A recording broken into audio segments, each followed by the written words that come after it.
Nós falamos aqui, então, das receitas, e como vocês vão perceber, o tema da receita pública é um tema menos problemático, porque receber é algo mais fácil do que gastar, né? Do ponto de vista público.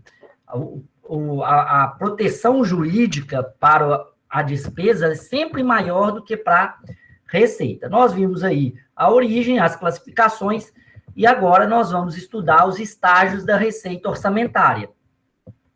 Há 3 estágios da receita orçamentária.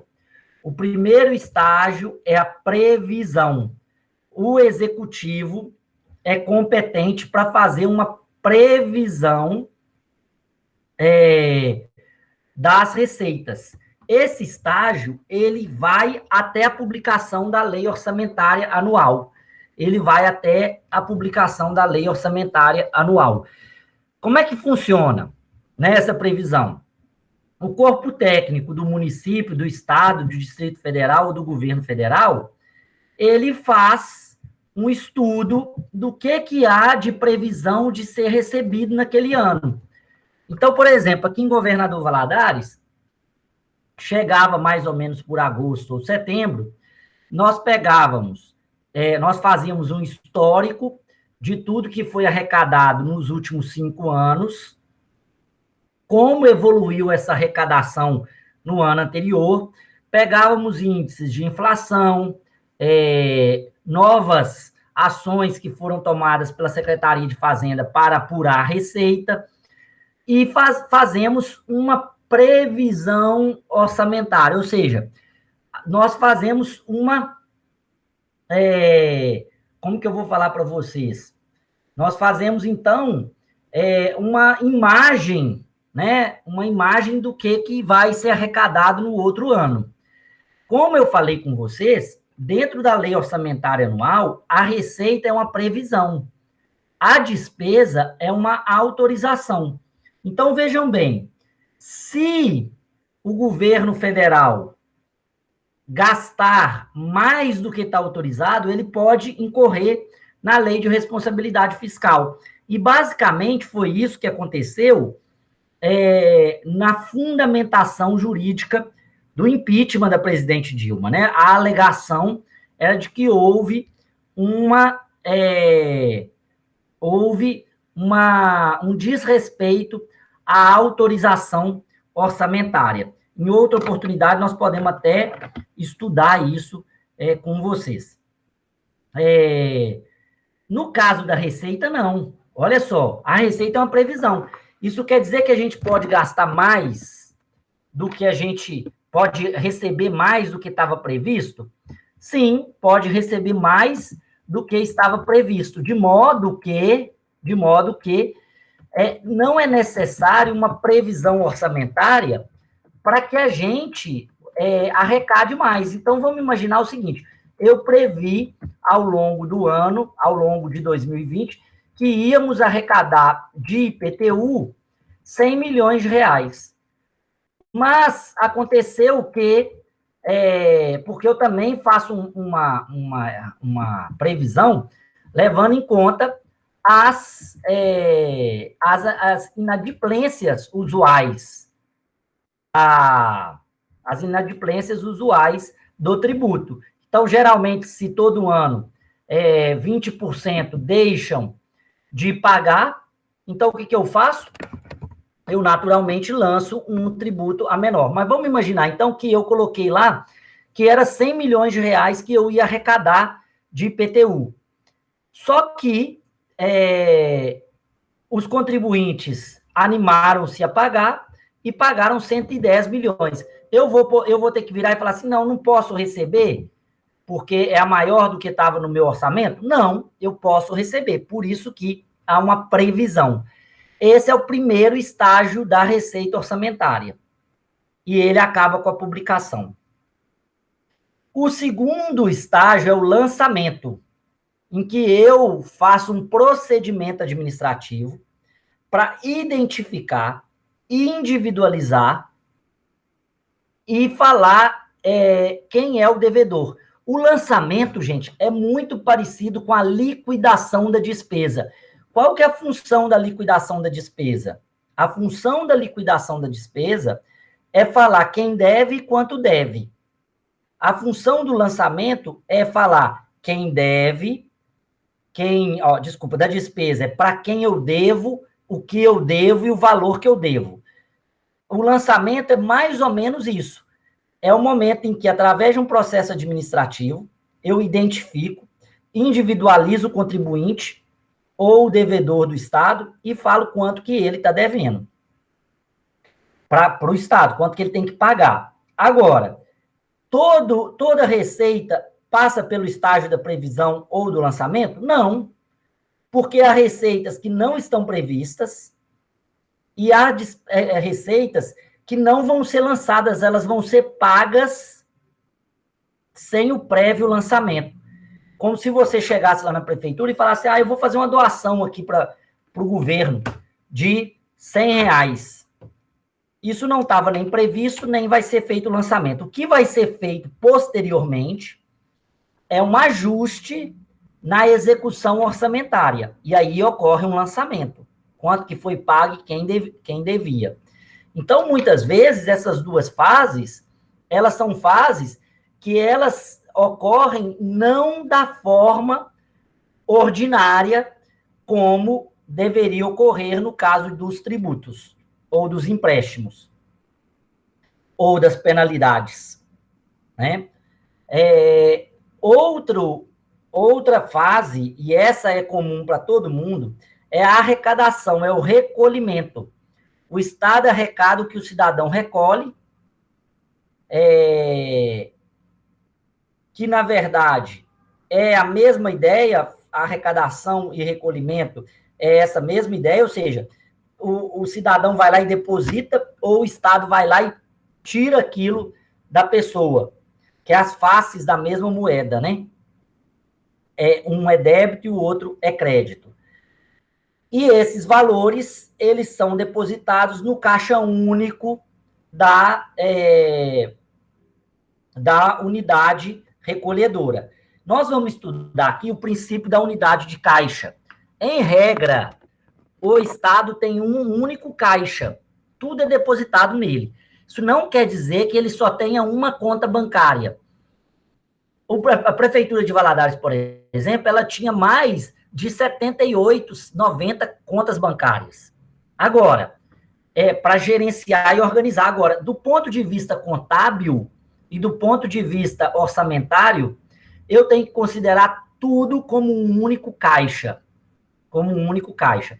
Por isso que é errado ou inapropriado a gente falar que é inapropriado a gente falar da seguinte forma, né? Eu vejo muitas pessoas falando assim, eu pago IPVA, mas as ruas estão esburacadas. Porque o IPVA, ele não é pago para consertar a rua, ele é pago porque você tem um carro. O dinheiro do IPVA cai num caixa único. Ele vai para a educação, ele vai para a saúde, ele vai para consertar buraco. Ele não é destinado àquilo ali, porque cai num único caixa. Nós vamos estudar isso nos princípios orçamentários e lá no direito tributário também nós vamos estudar a respeito do fato gerador. Bem, então, esses são os estágios da receita orçamentária. Vamos agora falar um pouco da lei da Receita Pública e da Lei de Responsabilidade Fiscal. Primeira coisa que há previsão na Lei de Responsabilidade Fiscal. A Lei de Responsabilidade Fiscal diz o seguinte,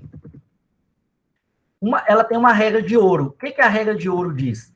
Que eu sempre tenho que ter receita maior do que a despesa. Então, eu tenho que tomar cuidado para não gastar mais do que eu estou arrecadando.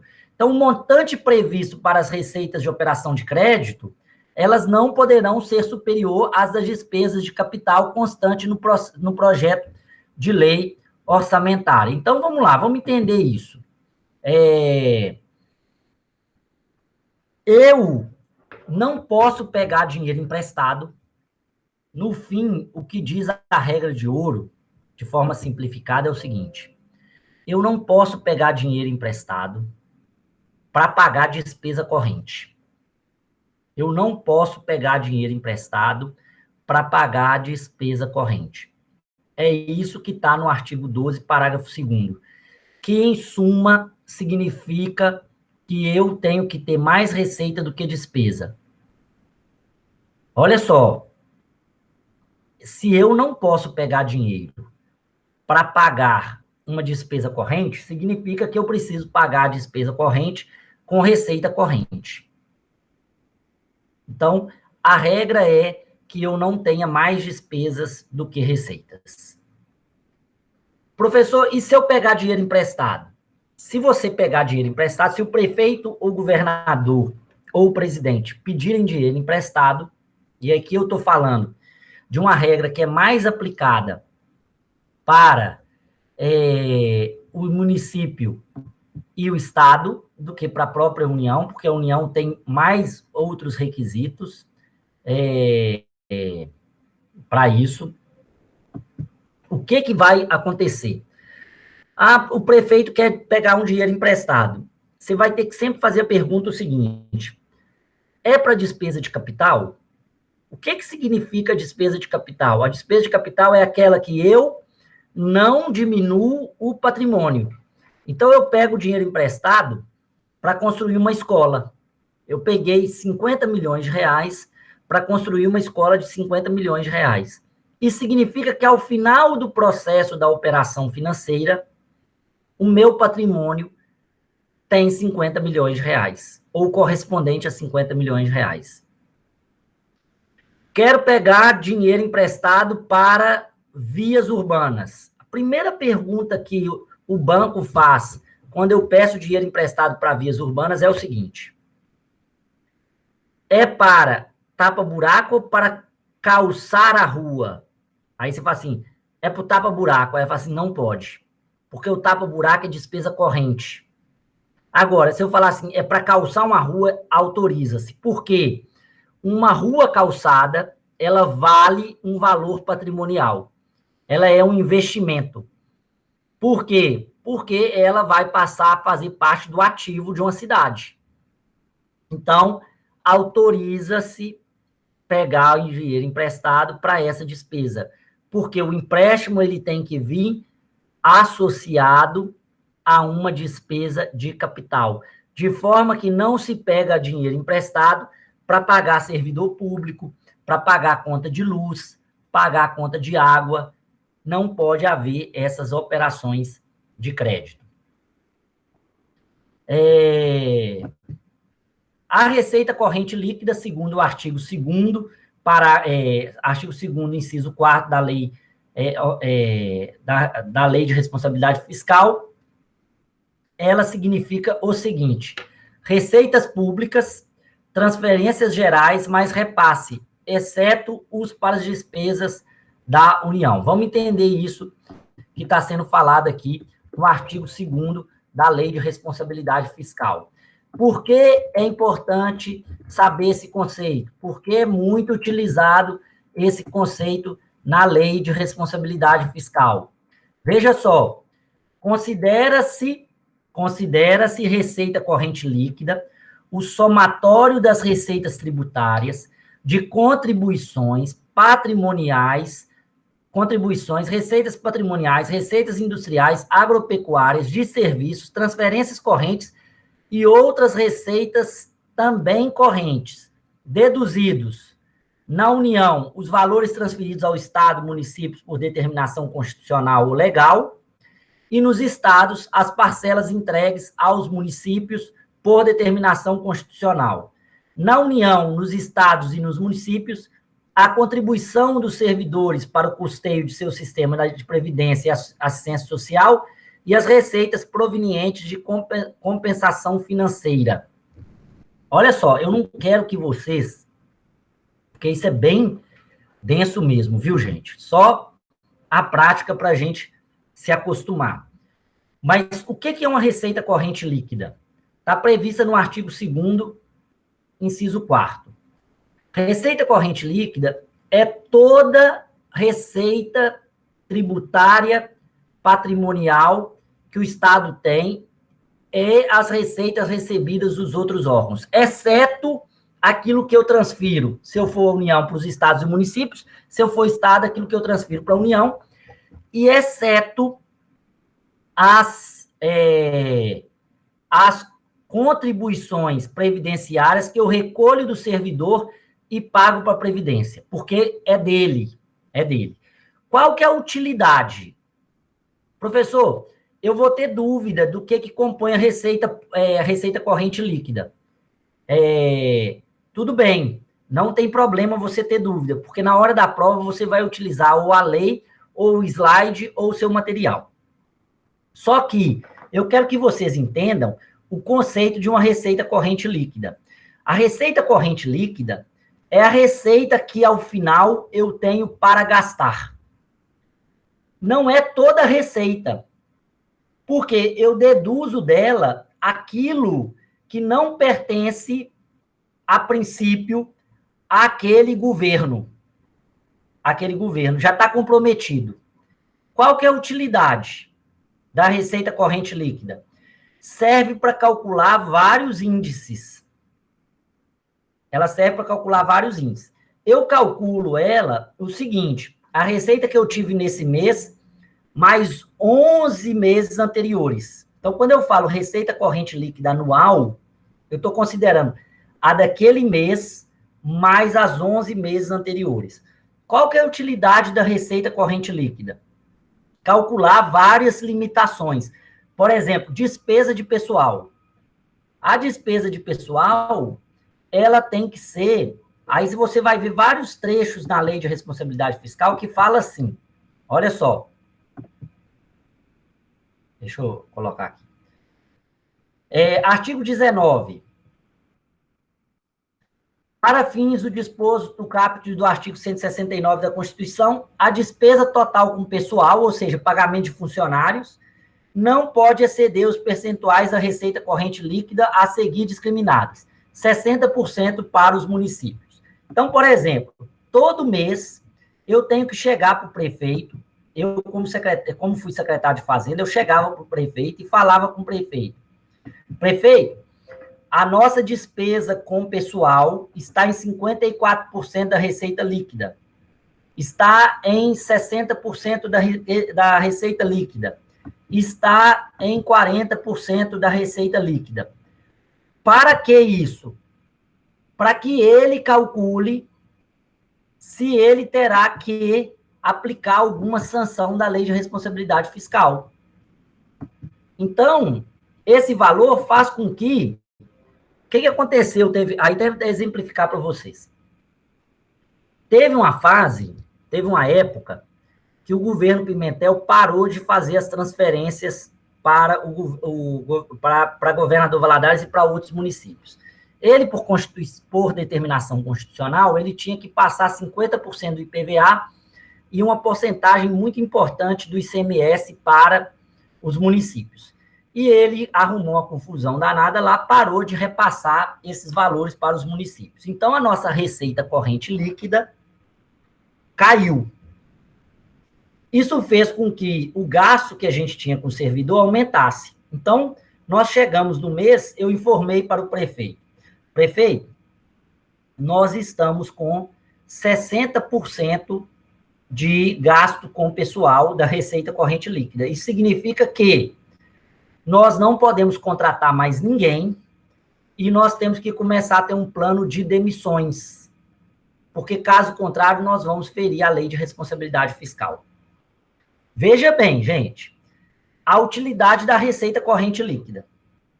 É através desse índice que eu calculo se eu estou financeiramente evoluindo ou não.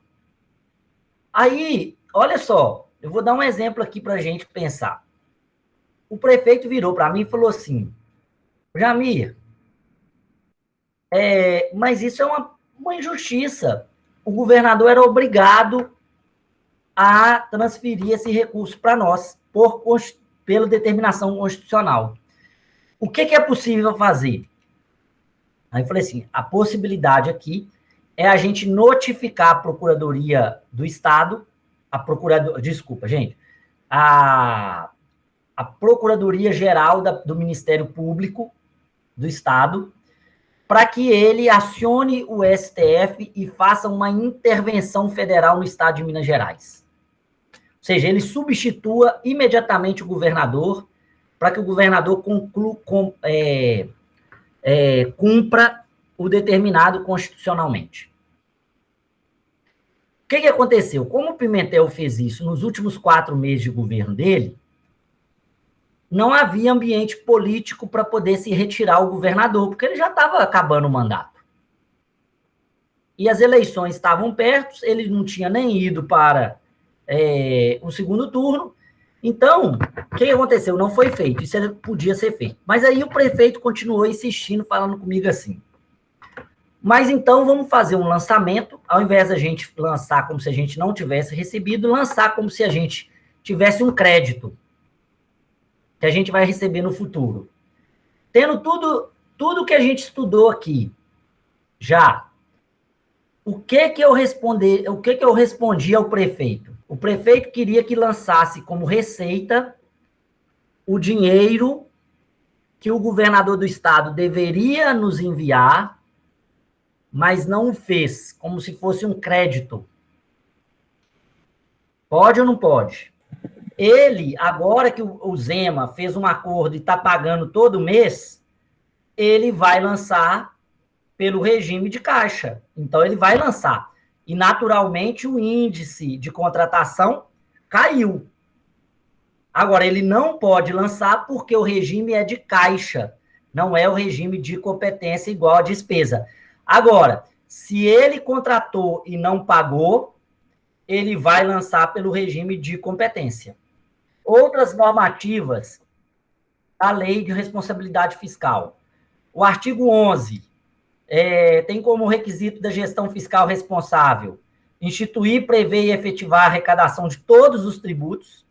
Eu não sei se vocês se lembram, o prefeito de Contagem, o ex-prefeito, ele havia prometido na campanha que ele não ia instituir o IPTU. Lá não cobrava IPTU. Aí ele teve que instituir o IPTU. E foi super criticado por isso. Por quê? O Ministério Público acionou, perguntando ele por que ele não tinha instituído o IPTU. Aí ele teve que instituir porque o artigo 11 da Lei de Responsabilidade Fiscal diz o seguinte: os estados, municípios, Distrito Federal e União são obrigados a instituir, prever e efetivar a arrecadação de todos os tributos autorizados constitucionalmente. Isso faz com que o município que não cobra IPTU, não cobra ISS, está agindo contra a legislação. O artigo 9º estabelece regras para contingenciamento de despesa. O artigo 14 institui mecanismo para renúncia de receitas. É o chamado método Pay as you go. Isso significa que para poder fazer uma renúncia de receita, eu preciso antes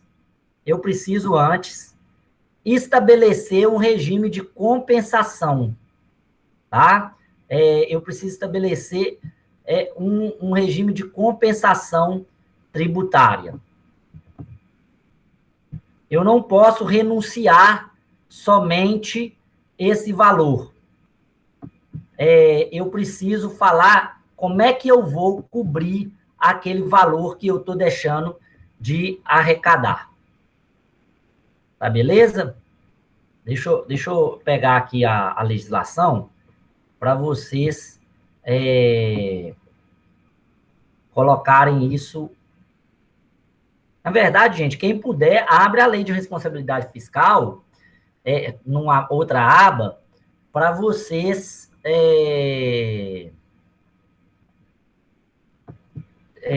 vocês poderem ir acompanhando.